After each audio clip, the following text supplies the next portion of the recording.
சட்டமன்ற தேர்தலுக்காக தமிழ்நாட்டில் உள்ள பல்வேறு அரசியல் கட்சிகள் தீவிரமாக வியூகம் அமைக்க தொடங்கி வருகின்றன.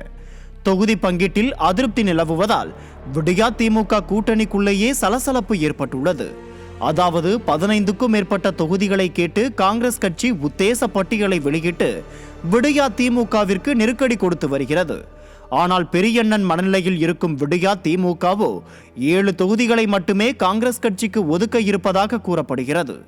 இதனால் காங்கிரஸ் விடியா திமுக இடையே கூட்டணி குதர்க்கங்கள் ஏற்பட்டு மனக்கசப்பு அதிகரித்துள்ளதாக கூறப்படுகிறது.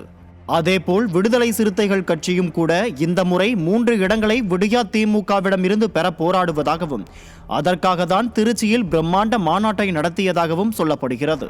ஆனால் கடந்த காலத்தில் கொடுக்கப்பட்டது போல 2 இடங்களையே கொடுக்க முடியாது, இதில் 3 இடமா என அறிவாலயத்தில் ஊபிக்கள் கிண்டல் அடிப்பதாக சொல்கிறார்கள்.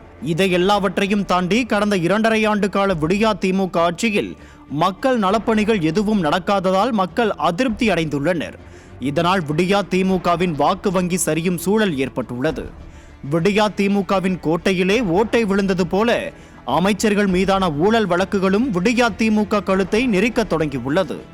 மக்கள் பணி செய்தாலாவது ஏதாவது வாக்கு கிடைக்கும், அதுவும் செய்யாததால் அந்த வாக்கும் இப்போது அம்பேலாகிவிட்டதாக ஊபிக்கள் புலம்புகின்றனர். இந்த டென்ஷன் தலைக்கேறியதால் தான் பொம்மை முதலமைச்சர் ஸ்டாலின் தற்போது முதலீடுகளை ஈர்க்கப் போவதாக பொய் சொல்லிவிட்டு ஸ்பெயினில் புலம்புவதாக தகவல்கள் கசிந்துள்ளன. ஒட்டுமொத்தத்தில் வாக்கு வங்கி சரிந்ததுடன் மக்கள் கோபத்தையும் சம்பாதித்துக் கொண்டுள்ளது விடியா திமுக.